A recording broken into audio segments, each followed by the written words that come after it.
আসসালামু আলাইকুম বন্ধুগণ, আশা করি সবাই ভালো আছেন আর আমিও ভালো আছি। আপনারা দেখতেই পাচ্ছেন তেলাপিয়া মাছ, এগুলোকে আমরা আজকে বারবিকিউ করব। এগুলো টাকার দিক চাইনে সবাই মিলে টাকা উঠে এটা কিনে লইয়েছি। তো আমাদের বিদেশ থেকে আসা দেশীয় বাবুর্চি সেই মাছটাকে চাইনিজভাবে কাটতে আছে, তার সাথে আমরা বন্ধুবর সবাই হাত লাগাইছি। তো আমিও মাছটারে পরিষ্কার করে দিয়েছি, কাতের দ্বারা কিছু নেই, লাড়ির দিয়ে খোসাইয়া খোসগুলো ছাড়াই দিতে আছি। তো মাছ আমাদের কাটা শেষ, ভিডিওটা লং হবে, এর জন্য আর কি আমরা মাছ ধোয়াটা দেখাইনি বা সম্পূর্ণ কাটাটা দেখাইনি। যেখানে আমরা মাছ ভাজতে যতগুলো মশলা প্রয়োজন সবগুলোই আমরা এখানে দিয়ে নেব। প্রথমে আমরা হলুদ মরিচ, তারপর এখন দিয়ে নিচ্ছি ম্যাগি মশলা, এখন পরিমাণ মতো লবণ দেওয়ার পর আমরা একটু তেল মেরে নেব, কারণ আমরা বাঙালি তেল মারতে ভালো পারি। এতে মাছের গায়ে তেল মারিয়ে দিতে আসি। তেল দিয়ে এটা গুটিয়ে গাইটিয়ে লাড়িয়ে সাইড়িয়ে গোড়া দিয়ে নিরিবিলি সব কিছু মাখিয়ে নেব।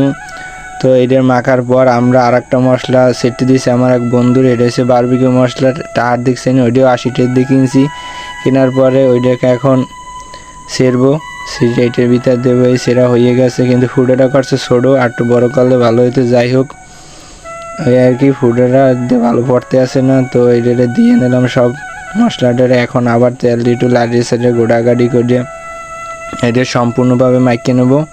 মাখিয়ে নিলে এটা আরও যেন মশলাটা ভিতরে যায়, মশলাটা ভিতরে না গেলে মাছটা খাইতে ভালো লাগবে না। তো আপনারা দেখতেই পারতেছেন মাছের সাইজগুলো কিন্তু বড়, বিশাল সব কিছু বাবুর্চি আমাগো ভিতরে মশলাটা সম্পূর্ণ মাখিয়ে নিতে আছে। তো আমাদের মাছ প্রায় মেরিনেট করা বা মশলা মাখা শেষ। তো এখন একটু জাকায় আমরা এটাকে আধা ঘন্টা বা 45 মিনিটের জন্য রেখে দেব। তো দেখেন মশলা কিন্তু সব জায়গায় লাগছে। তো আমাদের মেরিনেট করা শেষ, এখন ফুটন্ত তেলের ভিতরে আমরা ছেড়ে দেবো। এই দেখেন তেল কিন্তু গরম হয়ে উঠে যাইতে আছে। তেল উড়ে যাওয়ার আগেই আমরা মাছগুলো দিয়ে দিচ্ছি। দেখেন মাছগুলো কেমন সুন্দরভাবে ভাজা হচ্ছে। আমরা একের পর এক সব মাছগুলো দিয়ে নেব। তো দেওয়ার শেষ হয়ে যেতে আছে, দেখেন মাছগুলো ভালো হইতে আছে। আমরা একের পর এক 12 পিস মাছ এরকমভাবে ভেজে নেব। তো আমাদের কিন্তু মধ্যে 3টে মাছ ভাজা শেষ। এর ভিতরে কিন্তু আমরা 3টে মাছ কিন্তু টেস্ট করে ফেলছি, এগুলো রাখছি যে একসাথে সবাই মিলে খাবো। যেহেতু আমরা বন্ধু বান্ধব সবাই একসাথে আছি, একসাথে না খাইলে ব্যাপারটা খারাপ দেয়। এর ফলে আমরা একসাথে খাবো দেখে আবারও ম্যাগি মশলা দিয়ে দিয়েছি, যেন এটা একটু ঝাল বা স্পাইসি লাগে। তো দেখতেই পারতেছেন ঘুরাই সাইডের দিকে লাড়িয়ে সাইডে মশলাটা দিতেই আসি। মশলাটা দেওয়া হইলেই খাওয়ার পাল্লা শুরু।